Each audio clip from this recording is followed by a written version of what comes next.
What's up, assholes? Welcome to the Call to Action podcast. Maybe it's time to let the old ways die. Takes a lot to change a man. Takes a lot to try. That's right. We are reviewing A Star is Born. I am James, Matt, and we have a special guest with us this week. Fellow Action Army member, would you like to introduce yourself?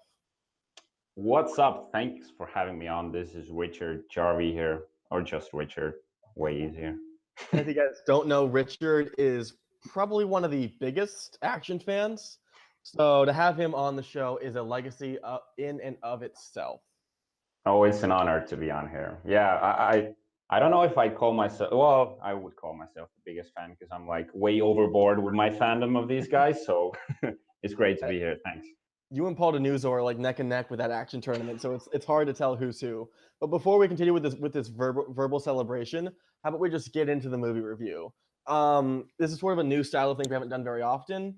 I think we've only done it like once before with Infinity War. So just to give you guys the update, this is going to be spoiler free for the first part of it. We're gonna be very, we're not gonna say any spoilers. So reactions first and stuff like that. We'll give our ratings. We'll give our in-depth thoughts. That'll all be fine. If you haven't seen the movie, you can just stop there. After a while, we will get into our spoiler thoughts on the film, which will be interesting given my opinion, which you will see in a bit. But like I said, for now, you'll be fine. So please feel free to stick around, even if you haven't seen the movie. That being said, I have talked way too much already. So you two, what do you think of the future Oscar winner, A Star is Born? All the Oscars, all the awards. So you loved it. I absolutely loved it. Like, even with all the hype, I feel like it even overcame all the hype for me. So this is definitely the La La Land of 2018, and I think it's gonna go way beyond what La La Land did.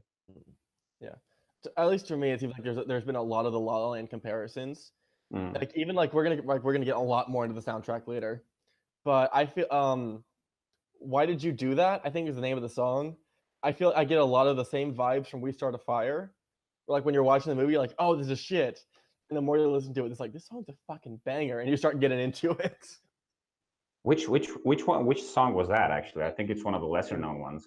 I don't want to say which part of the film it's in. Because I don't know what love is, or what was the name? No, it's Why Do You Do That to Me? That's when Allie had her big number at the place. Oh yeah. All right. There you go. I do. Right. Okay. Nat, what did you think? I really, really liked it. I think it's a great film. I have it ranked as number 15 in my 2018 movies out of 90. And yeah, I mean, there are some things that I don't like about this movie, and I think you can nitpick, but I don't think you can deny that it's a really well-made film, and it's just incredible. This is Bradley Cooper's directorial debut. I think he knocked it out of the park. And again, what did you say that the number was? 15. 15, right. For me, it is number 7 of 49. So I think if you do percentages, it's a little bit higher than that. Yeah. But I'm actually a lot harder on the film than I would say most people. I still loved it, and for me, the ranking is that high because of the emotional journey it takes me on. But as just a film and taking in all of its social commentary in it, is really problematic, and we're going to get into that a lot in the spoiler section. Definitely going to get into it. Yeah, I'm going to be all alone defending this movie. Yeah. I just put my notes 5 minutes before we got on, and they're all negative. And I just want to say that I really do like this movie. I just have a lot of opinions about this that kind of negative. But yeah, it's a great movie. You can't deny that. Oh yeah. As far as lists go, like you've got pretty big like 2018 lists. I usually go with top 10 lists of the year, and this movie is by far the first. Like it's the number one spot for me by far. Yeah. I mean, again, you can stop me if I'm wrong, but it feels to me like because we're in America, we have had the opportunity, especially with things like MoviePass and Cinemia, to just really do that deep dive into like maybe smaller films that you guys wouldn't get in theaters over there. And plus, I've been I've had friends who like give me free copies and stuff to watch. So I watch a lot of movies during the year. I see all the new releases, but I usually compile the lists of the best, just like the top 10 best and stuff like that. So Okay, you so don't you I like don't rank control the with- lesser ones for me. Okay, I understand that. Yeah. But on the top, like I have my all-time top 50 movies. A Star is Born is 11th. So that's how much I love that movie on my all-time list. Are you talking like best ever or your favorite? My favorite top 50 movies. And this Okay, is how high up are La La Land and Greatest Showman? Greatest Showman is not on there. La La Land is 16th actually. Oh, I do love Oh. Greatest Showman though, but I love it for like totally different reasons. I'm probably going as P.T. Barnum for Halloween this year, so this shows how much I loved it. okay. I can't be mad because I'm going to Sweeney Todd. Oh, cool. Yes. But yeah, so I touched on it earlier, so I want it to be the first thing we get into the soundtrack. I'm actually gonna give the playlist you gave me because the actual official soundtrack is a piece of shit and has a bunch of dialogue on there too. Mm-hmm. But I think the more like I'm gonna get into this later in the spoiler section, like my greater thoughts on why the music is the way it is. But to me, it gets better and better the more I listen to it because I actually wasn't a big fan of most of the Strictly Gaga stuff the first time. Because like the first time I listened to it, it was a lot of just Black Eyes and Alibi on repeat, and then Shallow as well. But it's I don't know what it is, but it gets better and better and better the more I listen to it. And again, but still, I feel like the Cooper parts are generally really well composed, and the guitar is amazing. It's truly amazing. The first time I listened to Shallow, I was hooked. Like usually with these songs, it takes 2 or 3 listens, and with some of the songs, it takes way more. But Shallow, I was on board from the first time, and I'm actually listening to it at the moment in the background. So this is why you see me going like this. Just like to preface, did you guys listen to any of the music out in the film before it came out, before you watched it? I listened to all of them. Really? I have Yeah. You? since I watched the movie, but yeah, the songs are like by far my favorite part of the movie. It's just, and I'm not really like the biggest fan of Lady Gaga's music. Like I don't dislike it or anything. It's just not my taste in music. But she really, it's just Poker Face and Telephone. After that, you're just like drowned out. yeah, yeah. But these songs are just so good. And like when I first saw the trailer, and like I go to a lot of movies because I have AMC A-list, but I see the previews a lot, and after a while, you get started getting annoyed by it. Like maybe it's time that the old ways died. You just hear that nonsense. Time. Never get tired of it. I sing along with it in the theater. That's how much I love Yeah. it. Came to a point where I really disliked it, but in the movie, it was I just loved it so much. Like the music is awesome. I was surprised how like unless I'm like because I've only seen the movie once compared to Richard, which I'm sure you've seen it like a dozen times. I've seen it twice actually. Okay, yeah. I'm going again. Oh, there you go. I'm surprised because the first time you hear that in the movie, it's not unplugged. I think is the term they use, where Yeah. it's not with the echo or the reverb, and it's untouched. Acoustic. Yeah, acoustic. That's what it is. And my Yeah, whiskey's already some running out. people also ask me if like listening to the song "Shallow" before seeing the actual before the song in the movie, that they ask me if it kind of ruins it in the movie, and I think it's a fair argument. For some, it might, but I feel in the movie it was on an entirely different level. And when it came on, I mean, I cried 7 times during the movie. I'm a big crier. I'm not ashamed to admit it. I cry so much in movies, and this was like, yeah, I was just bawling the half of the movie. How do you cry 7 times? I feel like at that point you just be crying continuously. Yeah, first time like Shallow came on. There's stuff with his family. I won't get into it now. Yeah. When we get into the spoilers, I'll go more. And Yeah, I'll admit I cried too, but it was only at the very end. However, I will admit the first time Shallow played, I got a little choked up, mostly because of the character transition that hasn't really affected me in the soundtrack so far. But I think that puts a lot of weight and like validates Gaga's performance, which we can transition into that. Let's talk about Gaga's performance. I don't watch American Horror Story, but Jesus Christ, I did not know she could act that good. Yeah, I think like if I have one like negative thing about the movie, it's Gaga's first scene. Kind of bugs me when she's in the bathroom. Okay, Yeah. we can't go into spoilers, but there's her reaction is kind of forced and feels awkward.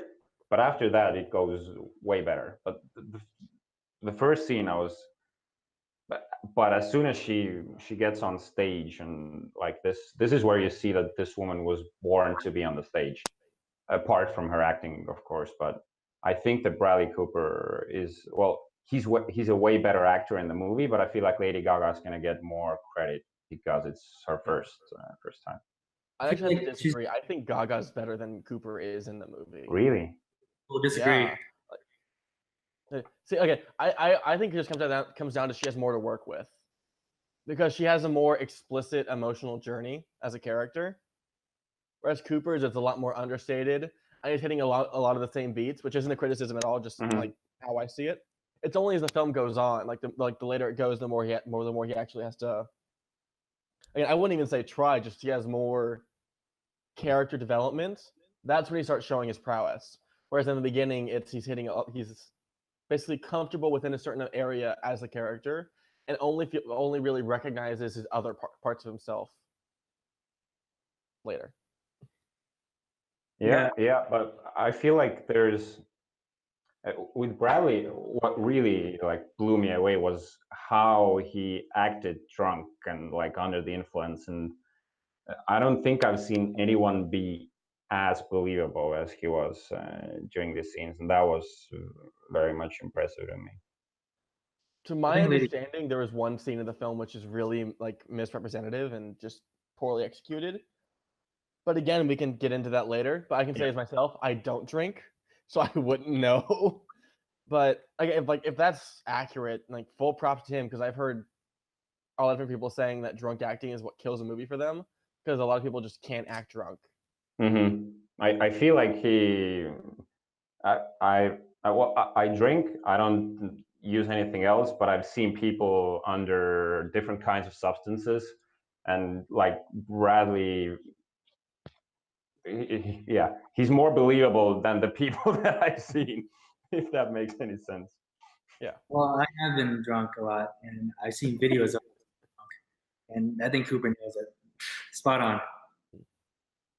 Like, Yeah, I just want to go, when we get into spoilers, there's one scene that I have to point out. It's hilarious to me. but okay. I think like again, because I'm talking about like, because to me music is a big part of a film. Gaga just like, I think Gaga's finest moments of acting are in Shallow, because you see this and this is what made me like well up in the first place watching the movie, was just this character who was just very comfortably in her shell, and I feel like just each step she takes and each note she hits, you can feel it slowly opening until she hits that I don't know what the music term is called, but she just goes on that wave of uhs, Yeah. and I know you what you can mean. yeah, you can feel her breaking out and Mm-hmm. just Mm-hmm. years of emotional isolation just being destroyed, and it's perfect. Yeah, that goes into my point of why I don't think Gaga's the best actor in this movie. I think that's far and away Bradley Cooper. I think she gets a lot of praise because we don't have to compare her to that much, except for American Horror Story, which I haven't seen. But because she's a relatively newcomer, we don't have that much to compare her to. So that's why we praise her. But I think, like you said, the best parts of her acting were when she's on stage and she's performing. And I think that that's when she's not Allie, she's Gaga. So that's why it's more believable. Like she's this larger than life figure. That's who she is in real life. So that's what I think. I'd have to disagree, because I feel like her being larger than life isn't really in the film. It is when she becomes, Allie and not Allie. Because like Mm-hmm. when she's there, makeup off, natural hair color, and just still in that sort of shy phase of herself, she's totally in character, a totally different idea than Lady Gaga normally is. Is even like, again, with Shallow, and I pull up the name of the other song I'm thinking of because it's just blanking. With the one that they sing together. Yeah, I think it's There's music to Digging my eyes, digging my grave, and I don't know what love is. Music to My Eyes. Yeah.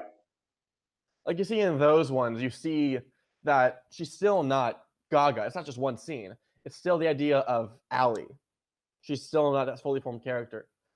I can see the bit when she's Allie. That's only on stage. She's still very much her own character and she's still acting outside of her own self off stage. Yeah, one of the things in defense of I don't even want to call Lady Gaga Lady Gaga. I want to call her Steph, because like we didn't get Lady Gaga in this film. She was like Stephanie. Stephanie Germanotta.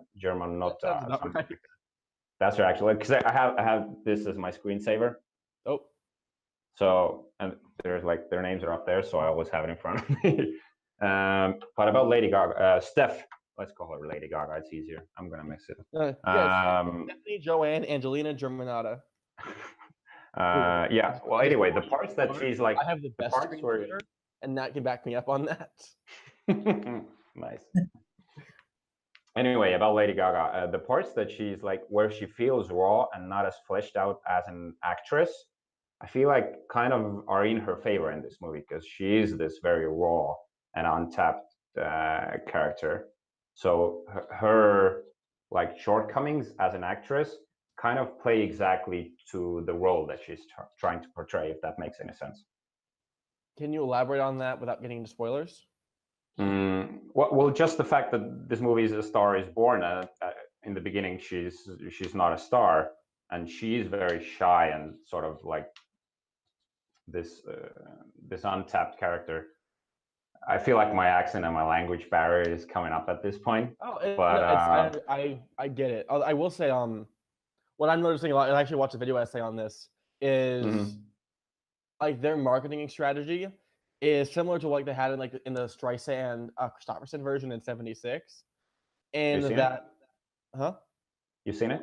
No, I saw a video essay about it, and more in that the promotional tour for the movie is also the case of A Star Is Born, because you see Cooper pulling up Lady Gaga, who isn't really an actress, and putting her basically main stage Oscar bait film, and just saying like, this is your chance to show like yourself and really break out, similar to the movie. And that's what made the '76 one such a big hit. I'm assuming I didn't actually see the box office on it, but I think the actual '54 Garland version also had the thing. Also, although I can't pin why. Also Gucci, but I think that's a fascinating just idea from the marketing team, if not just like a total manipulation of the Oscar system.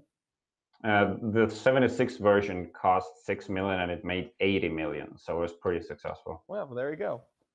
Yeah, that's pretty impressive. I'm not sure how much A Star Is Born has made worldwide at this point. I'm definitely looking it up, but I think when we go back to Gaga versus Bradley, I feel like Bradley Cooper will get a little bit overshadowed by Lady Gaga just because it's her first time, and her singing is eventually what carries the movie. But I'm really hoping. Well, I think it's pretty much for sure that Cooper's gonna get an Oscar either for acting or directing or best movie or something.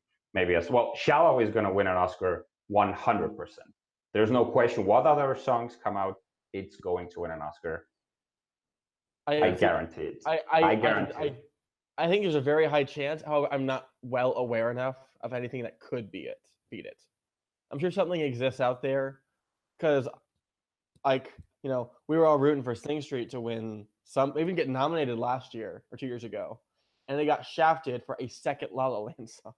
Yeah, but like Sing Street isn't A Star Is Born. It was a way smaller movie. A Star Is Born has the hype, has like everything going for it. But then Sufjan Stevensson lost last year for Call Me by Your Name, and that had way more Oscar attention than Coco did in that one.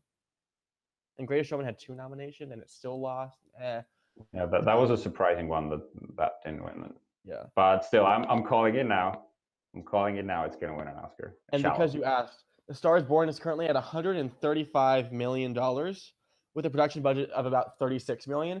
So that's covering its Oscar campaign in spades. Yeah. Is that worldwide? Yes. Okay. I'm actually surprised it domestic hasn't over been here more. it's doing about 90, 96, I think. Oh wow. Okay. Yeah. That's very impressive.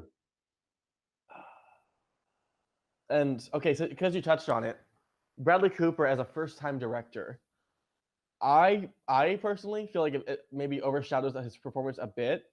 That's just to say how fucking great of a job he did it for his first time.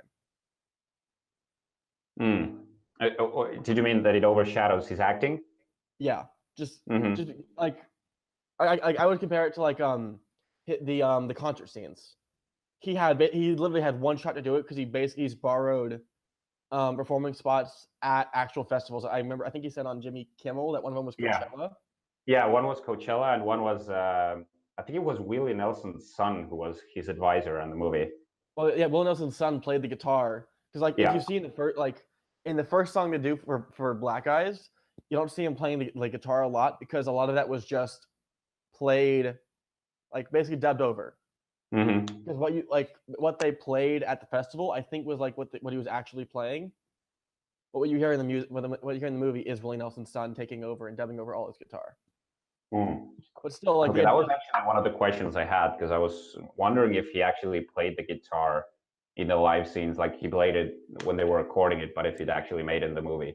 Because I don't think he played guitar before he learned it for this movie. Like he did learn guitar, but not well enough to the character's extent. To be Jackson Maine. Yeah.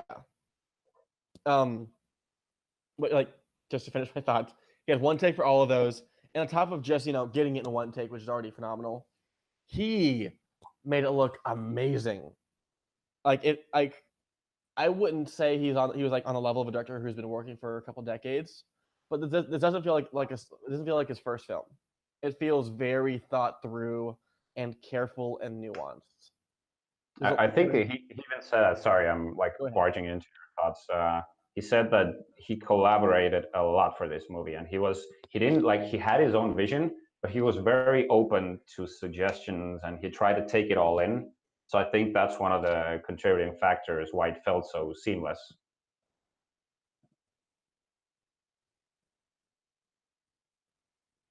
Not care to. You can really tell that he really wanted to do a good job. He wanted this movie to like win some awards.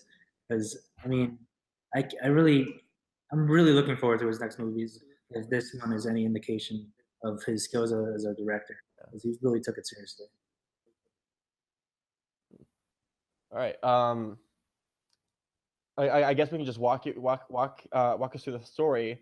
And what do you guys? I just we talked about literally everything else about it. What do you guys think of the actual like arc of the film? What the story being told? Are we getting into the spoilers, or we're still holding up a little bit?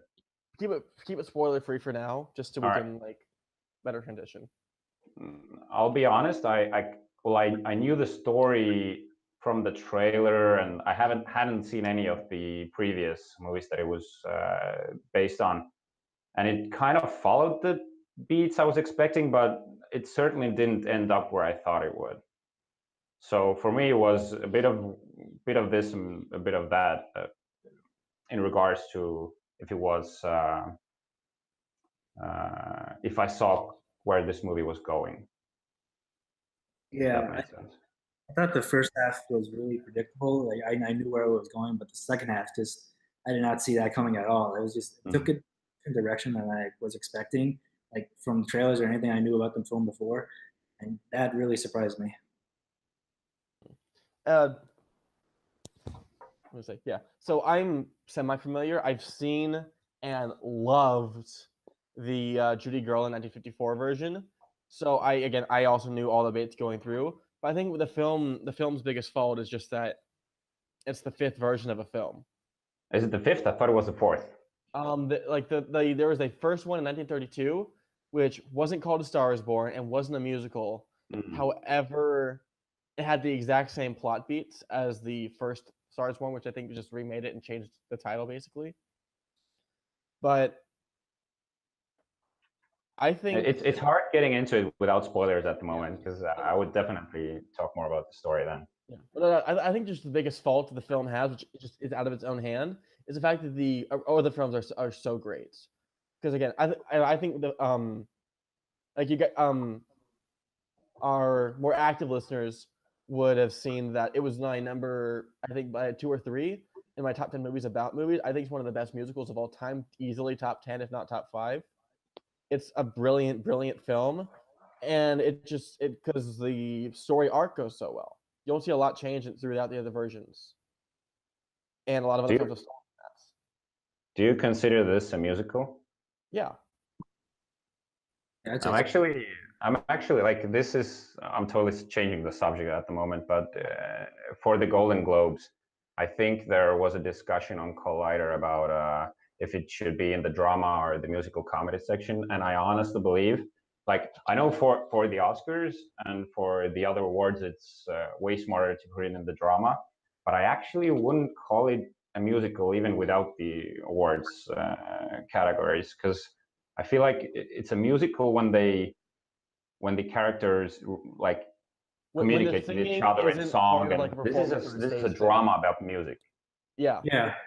I totally agree with that. I like what you see generally is when films do like when they're questionably either drama or comedy, it's generally just to receive that just to receive that awards push, because it's not it's not the Globes who decide what category they push it in, it's the studios.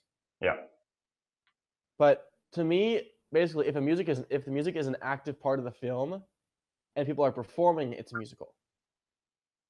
And even without performing, people think like Baby Driver is a musical, which I think is stupid, but it's a valid idea. I would think Baby Driver is more of a musical than this movie is, in a weird way. Because Baby Driver, it like the scenes are in Baby Driver. There's like shootouts and stuff like that go in the beat of the music. Like everything, he's like walking with the coffee and everything, he's dancing. But A Star Is Born, there's the only parts where you have music or anything rhythmic in it is whenever someone's like recording or performing. Yeah. Well, to me, it's like I still consider Sing Street a musical, even though it has the same faults. Yeah, that's true. I do too. Like I think it really is just a case by case basis. To me, when the music is an active part of the film, it becomes a musical. Fair enough. Yeah, and again, these might be words you're not familiar with because English isn't really your first language, but there's the whole issue of like diegetic or non-diegetic, if the music is actually in the film or if it's like a separate thing, if the music is only used to, huh? It was like in the background or it was like in the forefront music. Well, like in musicals, like diegetic would be like Sing Street or A Star Is Born, where people are actually singing the music, or non-diegetic could be something like Sweeney Todd, where or Greatest Showman, because that's what you're going as for Halloween too, is the music is used to tell the story. However, it is never an actual integral part of the plot. It's just a medium to deliver the story in. All right, yeah, I get the meaning now. Yeah. Either way, though, back to the story. I think even though I'm familiar with the actual story the film is telling, and the fact that it's a tried and true just arc to just like basically plug and play anywhere, the best way the film can use it is to engage the audience throughout the story, even though we know what's happening. And I think the film does that in spades. I may have issues with the film on its own. However, that doesn't detract from how thoroughly engaged and in awe I was during it. Yeah. And you guys talk. I gotta be right back really quick. Okay. Well, I was just gonna ask. Yeah. What were you gonna ask? I was gonna ask him like, would he recommend seeing the other movies before seeing this one or not? Oh, yeah, the other renditions of Star Is Born, you mean? Mm-hmm. Yeah, I think he can chime in now.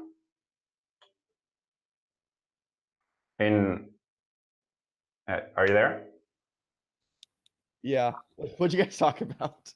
We talked about you seeing the other Star Is Born versions and like how necessary it will be to have seen those. Yeah, like would you recommend seeing those before you see this one? No. Just simply put, I think in my experience, people prefer modern films, and just the taint of a classic film or the taint of a story you already know going into another film is going to ruin it. For the average viewer, I would suggest seeing the new one first. However, for maybe more. I wouldn't say refined, just people who have more experience in film or have like a more fluid taste of it. It doesn't matter what order you see it in, because no matter which one you see first, the other ones will impact it. Yeah, it makes sense though. Yeah. One thing I wanted to ask, like aside from Lady Gaga and Bradley Cooper, what did you think of the side characters? And they didn't make an impact in the slightest. They didn't? Because I actually went to the bathroom during one of Sam Elliott's big scenes. Oh no! And the other one, everyone's like, "Oh, this is his Oscar scene." I forgot it. I don't remember that shit in the slightest. All right, because that's one of the biggest reasons why it's so high up for me. This movie is like Sam Elliott and Dice. Also Anthony Ramos, who plays like the best friend of Lady Gaga, manager, and Dave Chappelle. Like they were all perfect.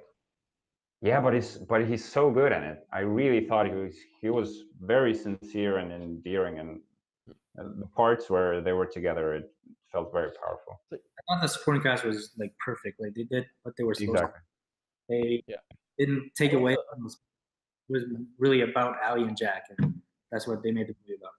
Yeah, and I'm only speaking from the Garland and James Mason version, but to me, the entire film is a two-horse race because it's about a star being born. It's about the star, like the new star and the old star.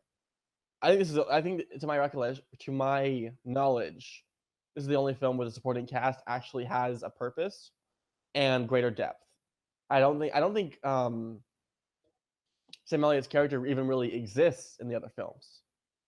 So the fact he's getting as much praise as he is very surprising to me. I really hope he's getting an nom as well. Getting nominated. I'm not sure if he's going to win though, just because of how limited his time is. Which is part of the plot, which we can get into that pretty much right now. But first, I want to get your guys' final thoughts on the movies and your actual rating of it. You want to go ahead, Nat? Yeah, I really like this movie a lot. I had like a few problems with it, which I'm probably going to get into when we hit the spoiler section. But yeah, this movie was awesome.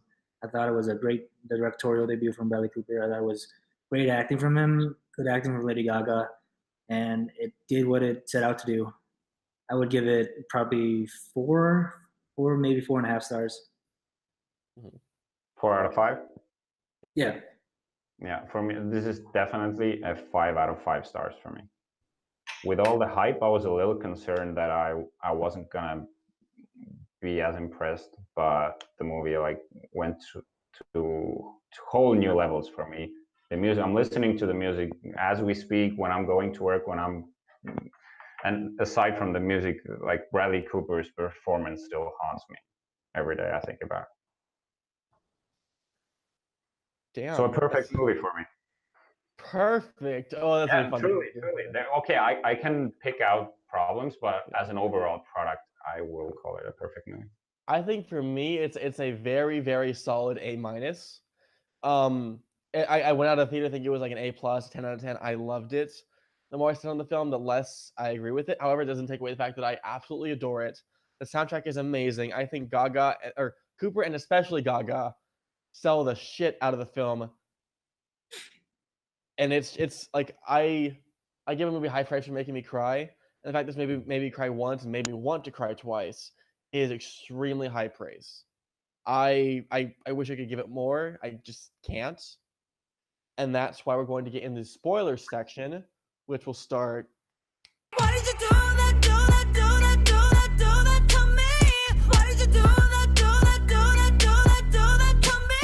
Why did you do that, do that, do that, do that, do that to me? Before we get into the deep shit, I want to ask you guys, when did you think the star was born?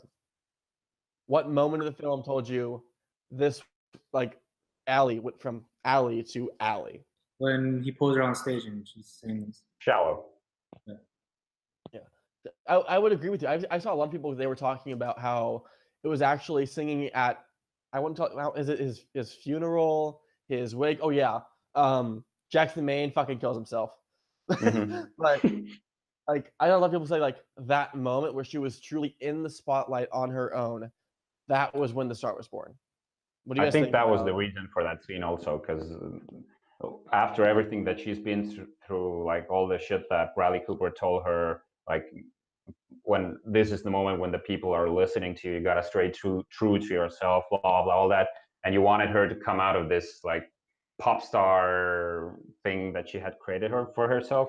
So the final scene when we get a really close up to her when she finishes the song, this is meant to be like, yeah, okay, she's gonna go back to the alley that Jack knew when he discovered her. I just realized I forgot to talk about La Vie en Rose, which I fucking love that moment in the film. Like, When he speaks to her, you mean? no, La Vie en Rose, the song she sings at the drag bar. Oh yeah. That's right. Because to me, that was another moment where I think that's the moment where it's more Gaga than anything else. But I think it speaks to the reason why she became. It's strange to me because that's actually, and that's I think that's a flaw in the film, where she was most comfortable in the mask of the drag bar, where she was dolled up in a different person than she was normally. Whereas when she became Allie later, it was, oh, I'm not comfortable being someone different than myself. When she got rid of the backup dancers. I think it's because she wasn't performing as herself and her own songs. That's what she said. Like, I don't like to perform my own songs. The people have always told her she doesn't look as pretty, her nose, all this, everything. Like it looks in that scene, she wasn't herself. She was being someone else. Like I think it was an Edith Piaf song, or Edith Piaf, yeah. So she was impersonating someone else. I think that's what thing is. In every version of the film, that there is that line where, "Oh, my nose is too big," which it has a Gaga, which I think was really interesting because they kept it. But they didn't do that for Streisand. Streisand was the only one who didn't have a big nose comment, and she has the biggest nose. That's hilarious. Oh yeah, so because we talked about it already, what was your thoughts on Sam Elliott in the film? Because I think a lot of his existence, I think, is basically spoiler covered. Not go ahead. I feel like I talk too much. Yeah, I thought it was great. I thought he really he did his part where he gave us a look into Jackson Maine's life and who he is as a person. I think that's what his purpose was. I thought he killed it. I thought I was really interested in his relationship with Jackson, and I thought it brought a certain depth to his character that we wouldn't have seen without him. So, and I'll be right back. All right. Because everyone's talking. Everyone says to me like when he drops Jackson off back from rehab and he looks back in the truck. That's his big Oscar scene. Yeah. I don't get it. Do you mean the one where Bradley says that it was always you, not Dad, that I looked up to? That moment? Again, because it's very hazy for me. I don't remember too much, but I think that is it. Yeah. Because I think there's a few moments. The first time when we find out that Sam Elliott is his brother, that's one of the scenes I wanted to talk about. I think it's brilliant movie making. And that's there's a brother in the distance. He's older. You kind of feel like you should put it together. I didn't connect the dots until he just came up to him and punched him, and like that. And that scene when they Bradley punched him, I was like, oh shit, he's gonna get like knocked out. No, it was like they were like face to face, like talking, like it was very brotherly and genuine. It was more intense than an actual fight, just that like the standoff. Mm-hmm. Yeah. It reminds me of a lot of like I saw people criticize the Vulture thing for Spider-Man: Homecoming, where it was like you never thought Michael Keaton would be the dad, and then you go back and think about it, like, oh yeah, he could be, and like she was doing the art project when she was really young, and I think that's a lot like this, where it's not really expected or thought about until it happened. You're just like, oh shit. And it just works in retrospect, which I feel is pretty rare stuff of that volume of oh shitness. I think Sam Elliott might be with side characters, I'd say like my thesis statement for this would be Sam Elliott is the best cast side character of 2018. We should have done that. Damn it. That's a really good thing. Because it even plays up to like what I found out. Sam Elliott and Bradley Cooper, they talk very similarly, and I think it's sort of seamless. But you very much get their why they're brothers. Like Sam Elliott has this very deep voice, but somehow like their mannerisms and the way they speak, it's very similar. Like certain aspects of it I can't bring out now, but I felt the connection. Yeah, I never thought about it, but now that you mention it, just it was really natural. Like those 2 Mhm. they're really. And again, I was pretty much absent mentally and physically in the moments where he really shown. So I can't really comment on it. Yeah, and the other, oh yeah, and the truck scene where that was the moment when I totally lost my shit. It was when I think he was dropping One him of the off 7 from times. rehab, Yeah. and it's like he's almost out of the car and they're almost done talking, and he's like, it was always you, not our dad who I looked up to. Closes the door and Sam Elliott looks back, eyes are red, he's bawling, and then I'm like, oh shit, because I like father son stuff, which they kind of had a father son relationship as well in that Basically. regard. So that kind of stuff always gets to me the deepest. Because Cooper was talking, like not Cooper, Maine was talking about in the film about like it was like, oh, who's raising who, that kind of thing. Mm-hmm.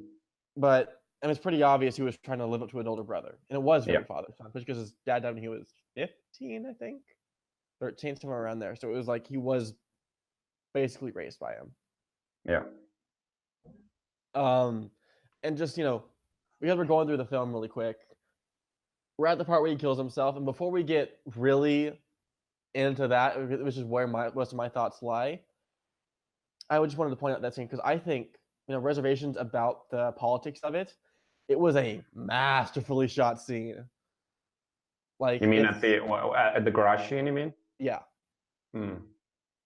Because it's like one thing before we talk about it, there was one thing that my girlfriend found out during the movie that I didn't even pay attention to. The first time he goes into the bar where he finds her, did you see the the nooses, the ropes? Yeah.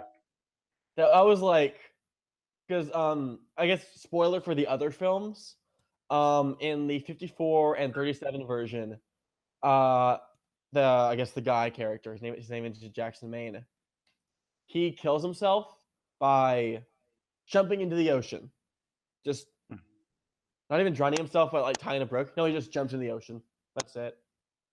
And then in the Streisand version, he gets in a car crash. So just the nooses in the very beginning, I'm just like, fuck, that's intense. Before it even happened. Did you pay attention to the moment you saw them? Did you register this is a sign of some sort?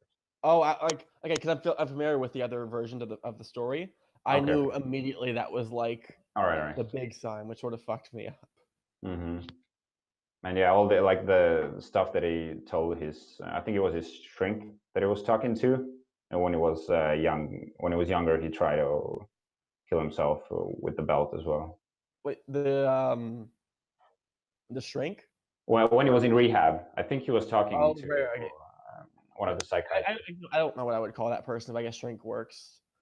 That's a nice ass rehab center. Like, oh yeah. I want to get rich.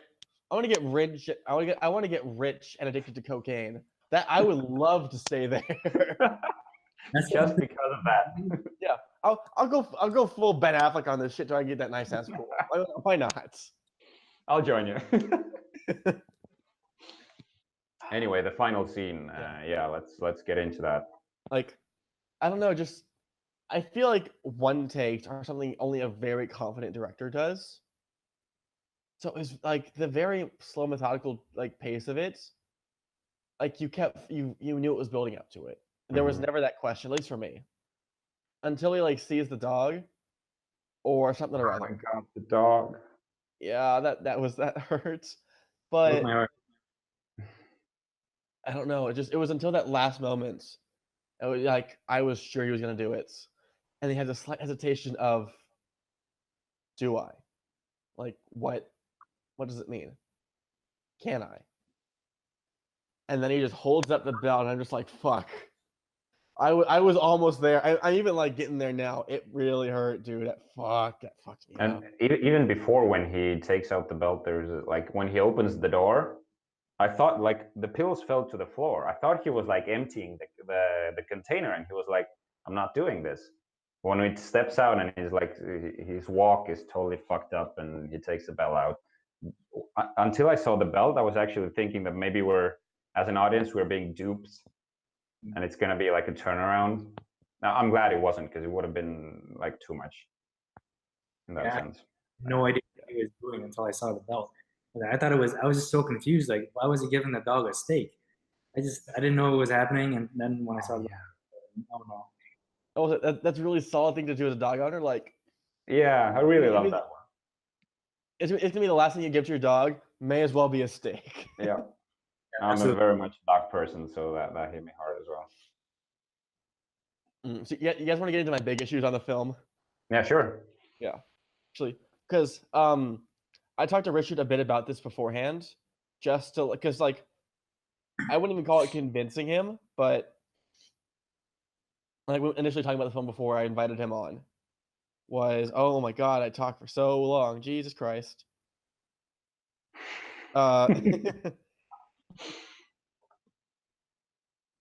Like okay, so just building up to the suicide.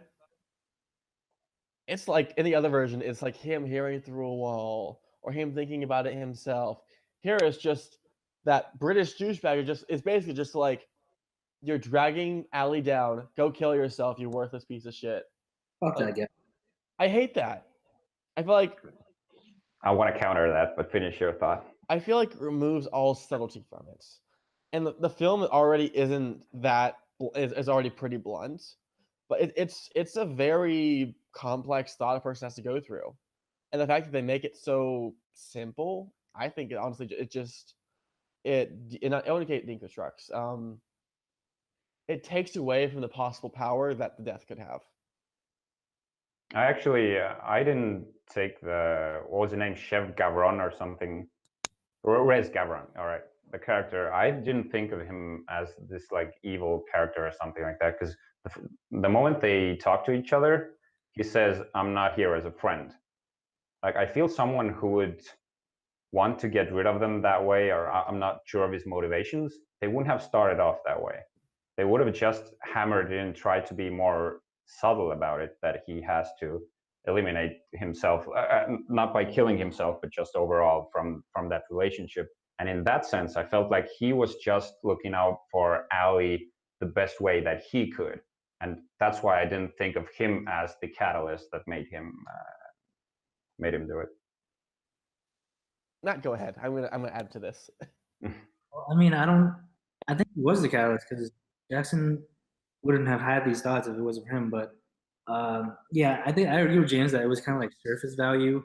Like it was just like right there, him saying the words, and it wasn't very subtle at all. But I don't think he's actually I don't really think he's a bad person. It was just business to him. He was looking out for his investment, his meal ticket. So Mm-hmm. yeah, I don't think he's like a full blown villain or anything. He's just doing his job. Okay, I will say I think it was set up well, and not only the nuisance, which actually was really great, like visual storytelling. At the same time, he did mention in AA, or I think it was AA, could have been other stuff, that he did have a history with suicide. That he did try to kill himself younger on the ceiling fan. So it's not like it's out of nowhere for this character. I forgot what spurred it before, and it's much different to what it is then. But it is very, I think it's well set up. And if the villain had delivered that idea better, I think it could have been done fantastically. I think we actually could have done without the Rez character and Jackson still killing himself, because I think there's so many reasons, and I've talked this over with Britta, my girlfriend. We went at the movie after we saw it, and I think she had a lot of problems with it ending in suicide, of course. And I kind of, we have different perspectives on life and death, and I might be more accepting of death. Not that I'm condoning like that he commits suicide, but as his thought process, he was an alcoholic, a drug addict. He tried to kill himself, and he's a musician who's losing his hearing. and the Rez character told him, the manager told him that he needs to leave her basically in his own way. I think that Jackson knew that there's no way in hell that I can dump her. There's no way in hell that she would let me dump her. We can't break up because our love is too fierce, too strong. There's no way we can break up just like that. And that's how everything collided for him, seeing as this is his only way out. And I'm not trying to make it sound right that he killed himself. I'm so trying to say that I understand his thought. I understand how he eventually ended up in that tragic in the mindset.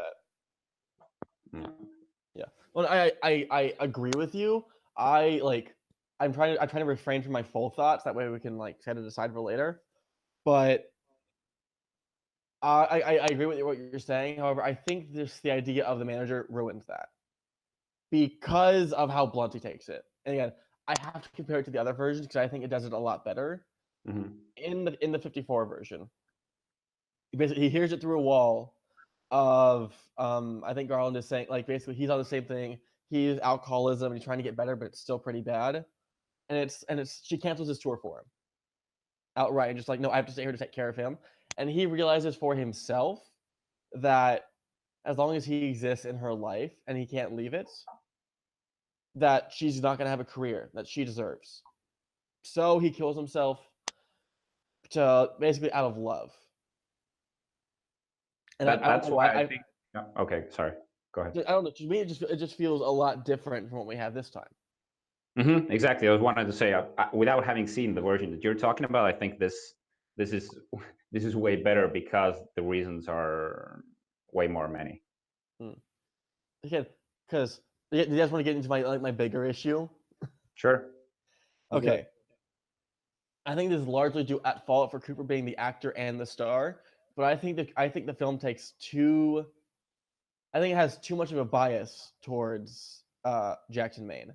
And you see it a lot because for me, the film feels as if he commits the suicide and you're supposed to feel good that he did. Like, this is the problem I had with your theory. Yeah.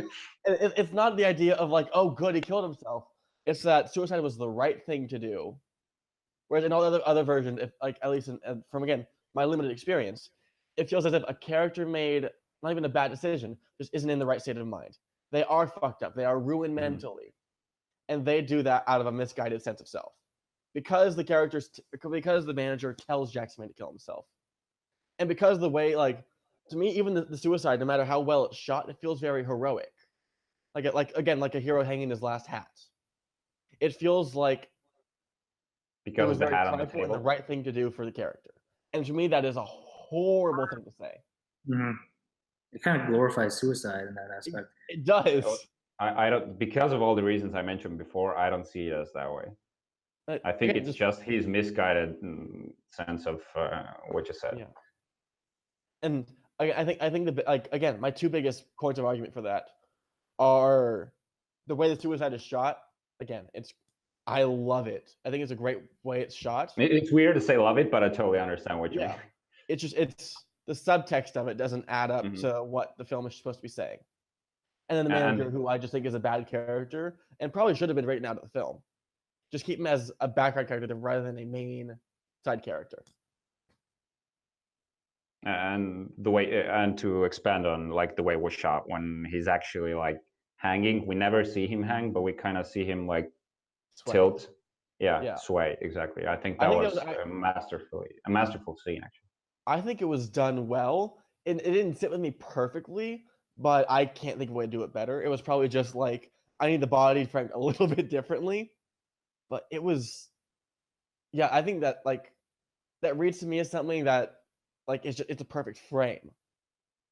Like it would be one of the ones that I would say like you put it on like IMDb or the cover photo to show like this is what Cooper can do as a director. Amazing framing. It was, and interestingly enough, in Estonia, this movie has been reviewed, and most Estonian movie reviewers are very snobbish, and they like to pick apart like very quality movies. And one of the, I don't know if I'm not too familiar with movie editing, and like I don't know how to appreciate it that much. One of the biggest reasons they didn't love it was the editing. I can see that. I've seen it praised for the editing, but I flaws for it as well because there's a few moments where it just cuts very suddenly. I think one of them was okay, so I came back from the bathroom basically right before they punched each other. And like you were expecting like some more confrontation or something like walkout, and it just cuts immediately. I do feel like there's some dramatic purpose for it, but it takes me out of the experience. It makes me suddenly aware that I'm watching a movie again, which I just don't like. Yeah, I didn't like. That's why I asked, because I don't have opinions on editing. Because during the concert scenes and everything, I feel like I'm on stage with them. So for me, it was seamless. Yeah. It's like then you're watching good movies because a great editor makes you forget that the scenes are jumping in between edits. Mm-hmm. You're not supposed to notice it. It's when you do, like in those scenes, at least for me, when the editing becomes bad because it's out of place and unnatural. Yeah, I get that. One thing I wanted to ask about also is the first maybe 20 minutes of the movie. Is that what you were expecting, in the sense of it was this whole night of them just meeting for the first time? No, but I loved it. I absolutely loved it. Yeah. I think it was perfect. I felt like it's taking too long, but like eventually I was loving the fact that it was just their first night together for that long as it was. It's to me, it's like going on a good date and talking for way longer than you expected. You keep checking your watch, but it's not like oh, I need to get out of here. It's like damn, it's been that long, and you stay there. Yeah, it was the perfect night. Yeah, I loved it. Yeah. I have another question for you, if we have time. Also, like me going back and forth with my girlfriend, she said her biggest problem was the fact how Ali, like when we first meet her, she's pretty opinionated and like knows what she's all about. And when she starts going into this pop star phase, like the one that we are supposed to hate, and most of us do, that how did she lose herself like that when she actually knew that she wanted to be like in this like shallow and that phase? To me, it speaks to more as just it's the art form she chose to express herself in, and she became comfortable with it. I can't rationalize it because that's one of my issues with the film, where it actually sort of ties in what your girlfriend was thinking, where the film stands from a point of bias from Jackson Main's point of view. So we're meant to not like Ali's new thing. Mm-hmm. We're meant to not like the pop music that she produces. Yeah, a friend of mine brought up why he likes the movies for a different reason than why he thinks that most people like it. It's that the characters and the relationship are completely hollow, and it's exactly how like the music industry is. Like even with how talented she is, they still feel the need to screw up with her image and everything, and that kind of overshadows her talent. And we never really see the real Ali in the second half of the movie. We just see like an image created by someone else. And Yeah. And again, one of my arguments. Yeah, go ahead. Go ahead. No, you go ahead because mine is very My counter to her was that there is a scene where I think when I can't remember the timeline, if he's back from rehab and he goes to see her rehearse in the studio, and she goes like, let's meet at home. It's like, do you mind if I stick around if I watch? Is that after the ugly scene, which I also fucking hate, by the way? Yeah. When he comes to apologize, that's before rehab. Yeah. And she just says to him, go home, let's meet at home. I think at that point she actually knew that she was off the course that she wanted to be in, and she felt a little bit ashamed in front of Jack. He didn't want him to see her rehearse. To me, it spoke to more as she was still very much mad at him for calling her ugly, which is extremely fucked up, and that the fact she forgave him it sort of makes her a little bit poorly written. Yeah. But it was to me it was like she still loves him, but she doesn't want to look at him right now. I'm gonna say something really fucked up right now. Go The ahead. scene that you hate when he calls her ugly and says all that shit. When that scene was happening, I told to Britta, it's like, I fucking love what he's trying to do right now. I hate the way he's doing it. I think it was. I think it's.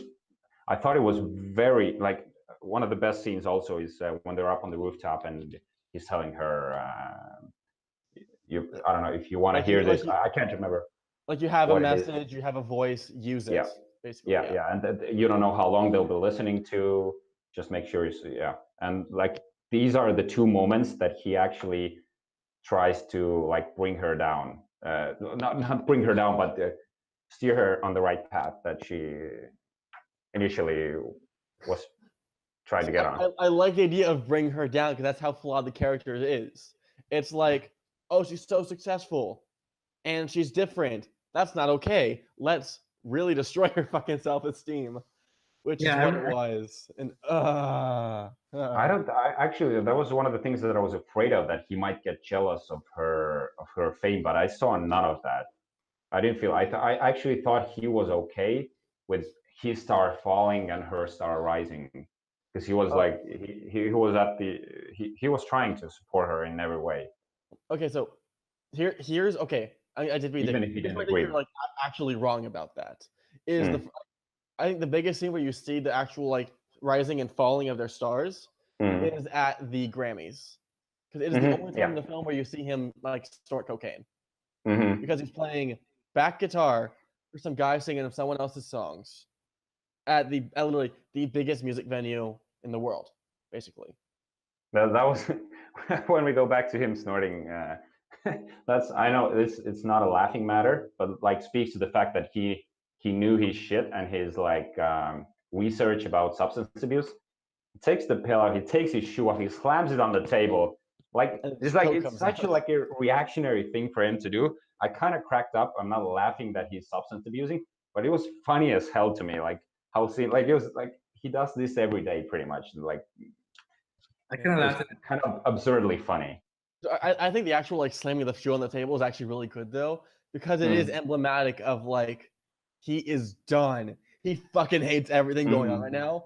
And it's like normally it'd just be like someone like opens up the dime bag or whatever. Nope. Fucking slams it. It shows the anger of the character.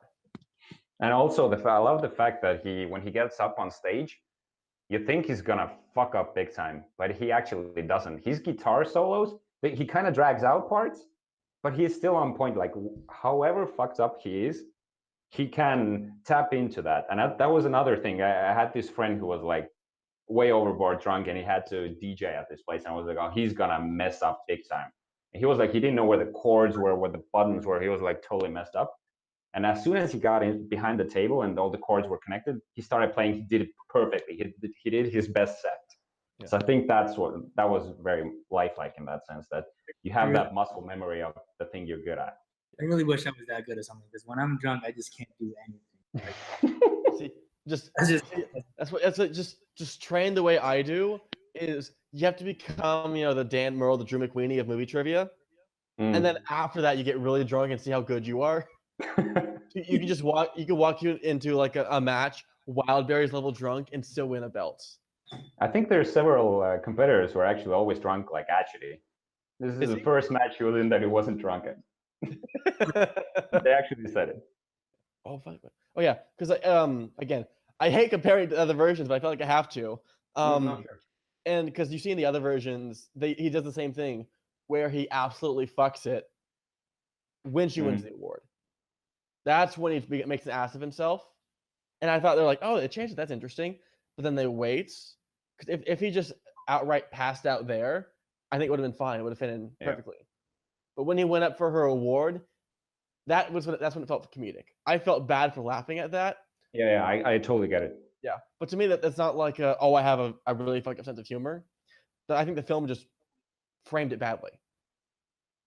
I feel like Cooper's directing, purposefully or not, made it more comedic than it should have been. So it takes away from the idea that it's something sad and he's ruining her career. Because that's what this was. This was the first sign of the downfall where his existence is what's preventing her from being the biggest star in the world or whatever. No, that was a tough scene to watch for me. Oh yeah, just the When the he soiled himself on the dark yellow of piss just running down his leg.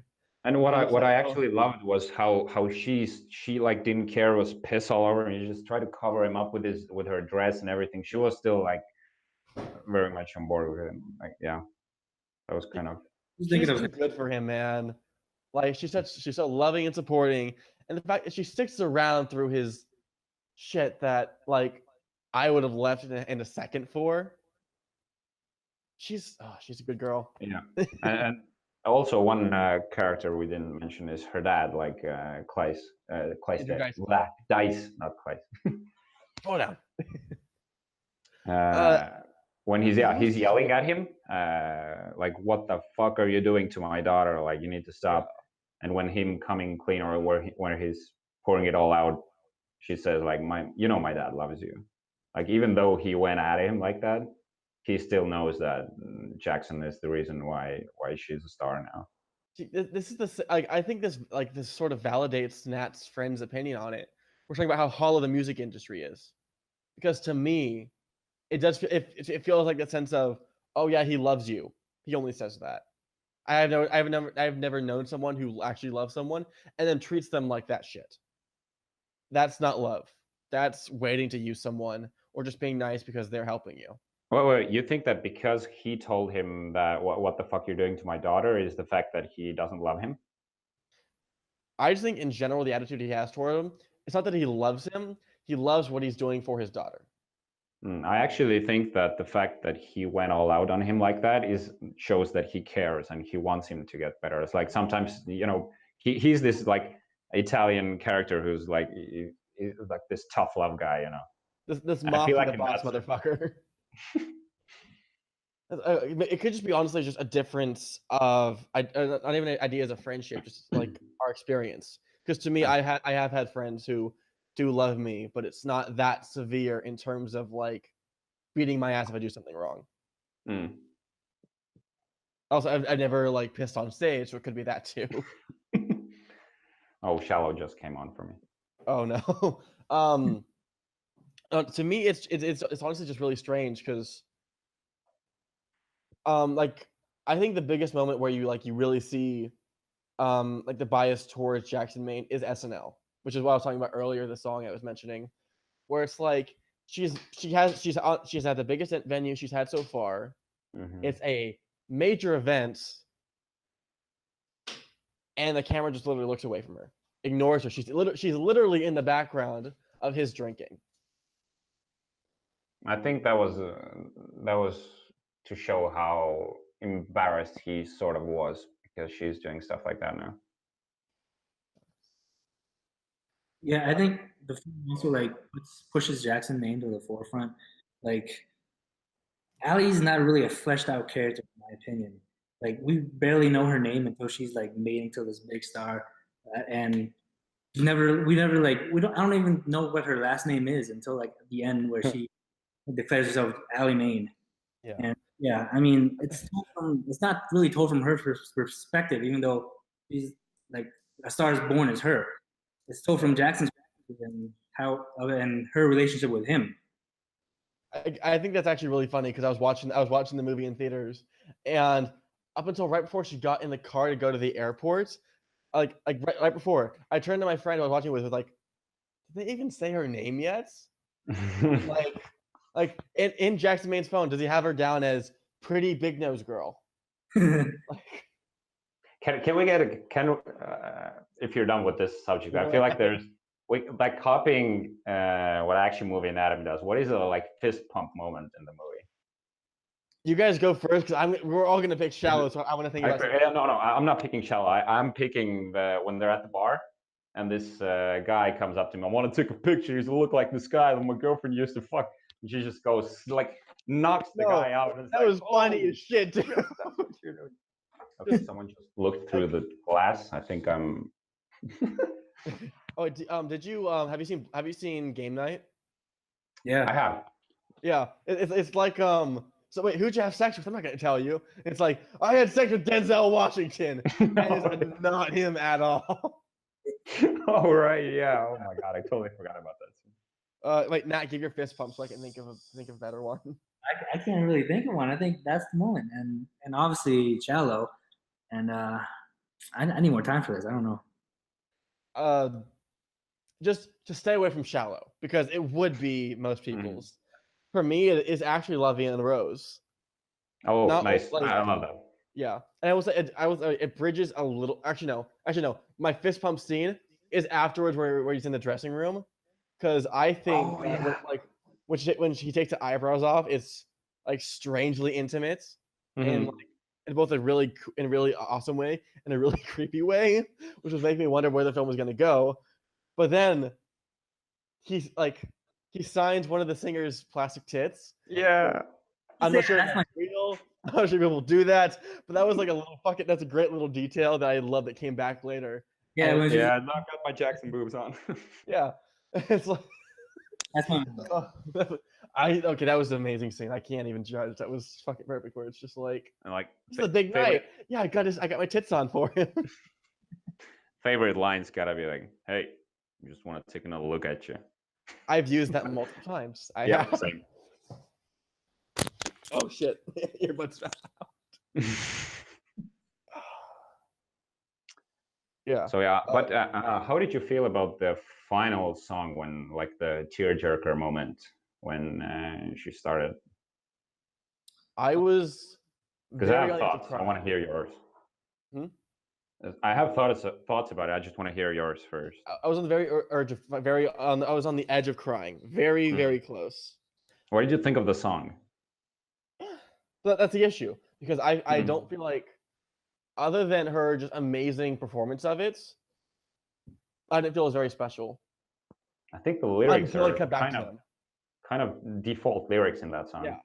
But then it cut back to him singing it to her and her reaction to it. That was perfect. That was killer. That was perfect. That's what I wanted to get into. Like that's probably the scene where if I'm like watching it again, that is where I have to like avert myself or just not get too into it, because the more I think about it, the sadder it gets. I had the luxury of not having to hold back because I was at a screening that was called "Take Your Girlfriend." Like, it was like a girlfriend's night or something. So like 85% were women. They were all like crying, snotting everywhere. So I'm just gonna let myself go. Oh no, because I'm always in the mood of just like, if I'm ready to cry, let it go. Because Yeah. I hate the idea of doing it when people like, I hate the concept of not being able to show yourself. But then it comes to like the movie ends, I'm just wiping my tears like, oh, that fucked me up, man. And my two friends are just like, that was good. It's very level about it. It's like, fuck you. I also got like Whitney Houston, "I Will Always Love You" vibes from the song, and I think it was kind of deliberate to make it like that. And it was almost, the song was almost like, I was almost out of it until the final scene that you talked about, when it cuts to him singing to her. It's perfection. I was gonna make a point. Damn it. Oh yeah. So I think, again, the lyrics I think really pay into my theory that the film is really just biased from Jackson's perspective, because of all the songs she sings, it's "I Will Never Love Again." Yeah. Like, I get that he had a big impact on her, but at the same time, it's literally like you've hijacked her life forever. She can't go on and marry like a fucking Pete Davidson. She's always stuck with Jackson Maine in her life. But why is that a bad thing? She found true love. He was the one for her. Was he though?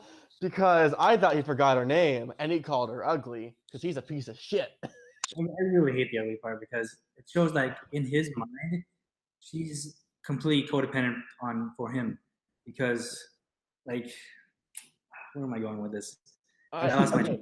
So like, see if you agree with me on this, because to me it does feel like that, in the idea of like she owes everything to him, so he can do whatever he wants to her. Almost like an object, almost. Because in his mind, her success is tied directly to him. It's because of him that she's this big star. Yeah. Which, I mean, technically it is, but like in his mind, like he has to kill himself so that she'll be successful. Like she can't do that on her own with him there. Yeah. Like he has to do something about it. I think the film okay, so this is probably like the highest thing I can say about it is that it plays with brilliance. If the film wasn't so biased towards Jackson, if we got a truly even perspective, and if she had like as a great of a career as she thinks she does, I think him calling her ugly and him saying you have a voice, use it or you won't matter, those would be amazing. Because you do get the idea of that Jackson thinks he owns her, but he doesn't. That's what is attempting to be made. However, I think the way the film executes it, you don't get that. You get that he's flawed, but you're never truly side against him. That's not what the film is asking for. Because again, okay, so there's a little really quick. I think La La Land does it really well, and in the heated passion of the moments, Gosling lets out his big his holdback. Is what he thought. It's like he doesn't look highly on other people in her profession in the slightest, and that's where he lets the prejudice out. And it's a moment of weakness, and that's the moment where they decide nothing can ever happen again. We may love each other, but deep down we know it wouldn't work. We told each other back. Stars Born doesn't have that moment because she forgives him, and I think that's the big holdback, because that would allow greater character development and greater depth within them. I love the parallels you brought with La La Land, and I think I've only seen it 6 times, so I sort of have to love it. I've seen it, yeah, about the same for me. I really love what you just said, but I think like La La Land, we have characters that are more, how do you say, more, for lack of a better word, like cardboard characters, in the sense that they're like these perfect people who both understand that it's best for them if they go their separate ways. What A Star Is Born is showing how fucked up they are, how vulnerable they are, and the way that they can't accept being without each other, which is sort of their downfall in that sense. Whereas in La La Land, they can tell themselves that we're better off separately. I'm so committed to this. I'm turning on the AC because I'm fucking like burning up in this jacket. But I'm committed to being in character. I see the cowboy hat and cocaine in my boot. You're starting to look like Jackson Maine on stage when he was sweating his ass off. I'm kidding. To me, that would be a compliment. I freaking really love it. Delirious. And then I come out and just start fucking railing on the guitar. I just have Alibi on at the moment. Okay, so what are you guys' favorite songs from the soundtracks? I mean, switches for me. Yeah. Wait, Matt, how much do you actually listen to the soundtrack? I listened to the whole thing a couple times. I don't know. For me, I am very much like, I think the reason I sort of noticed, I noticed what, like the bias towards Maine was because I wouldn't say I identified with it, but I love the music he does a lot more than the, I would say, failed potential that Gaga's has. So Black Eyes is just an amazing song to me. I love it, even to the point where it's like I don't feel like listening to the whole soundtrack or like going through Spotify. I just put that on YouTube. Fuck that, I don't care, and just listen to it a few times, just all the way through. Yeah, I also love his solo songs and when he's and one of my favorite ones is probably the one that you hated most, is Maybe It's Time. And it's the one I go back to most, and that's the one I keep humming in my head. I don't hate that. I love the song. I think that's that's the one like that was like hammered in the trailer way too many times. Yeah, they overplayed it so much. Yeah, I really liked it.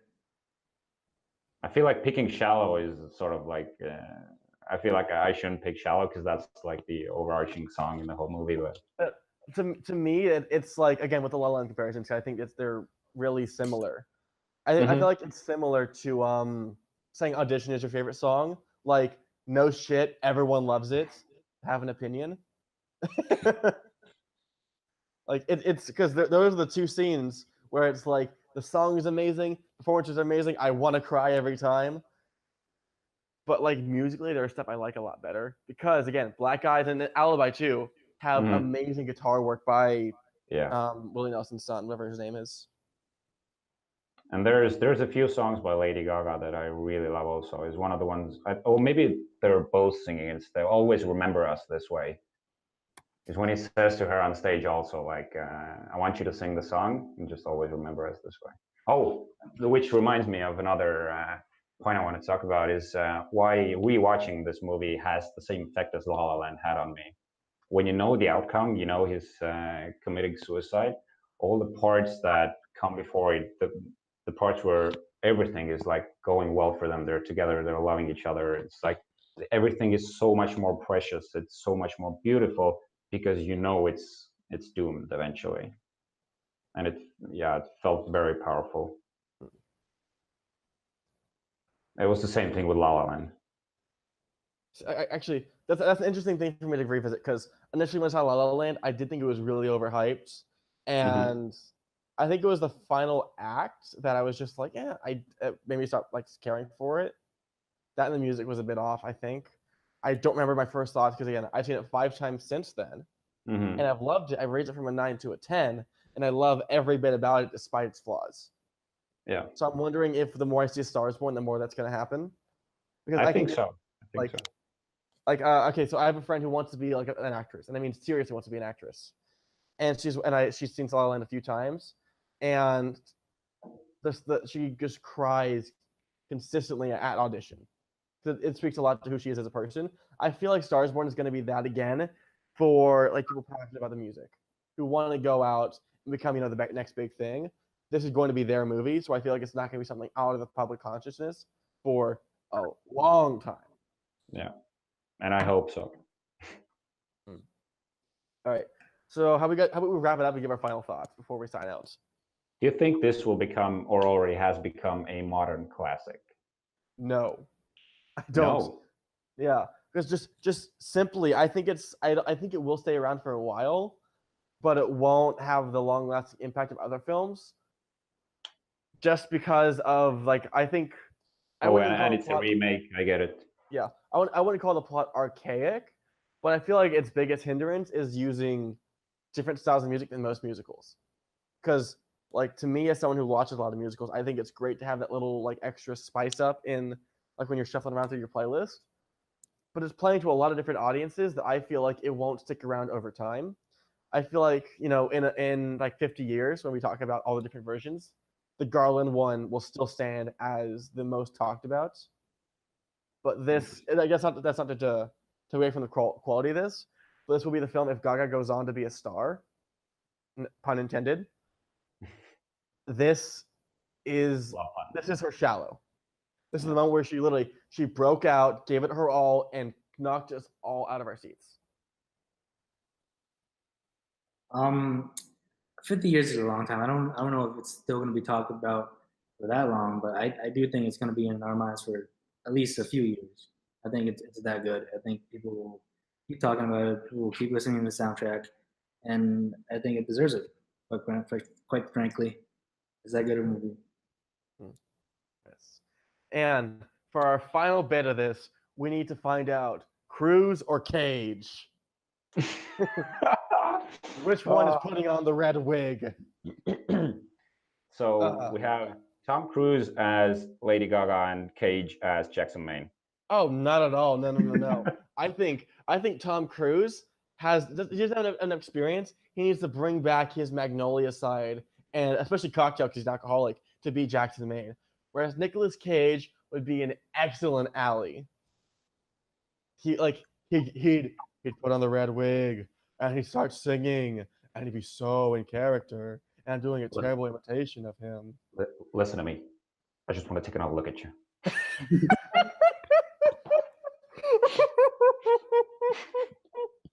That's so bad. If you don't look at me, you're gonna die. I just want to take one last look at you. I'm gonna count to 10. If you don't look at me, you're gonna die. And then you're gonna start running, spraying. Just, Ally, and just Nick Cage. What?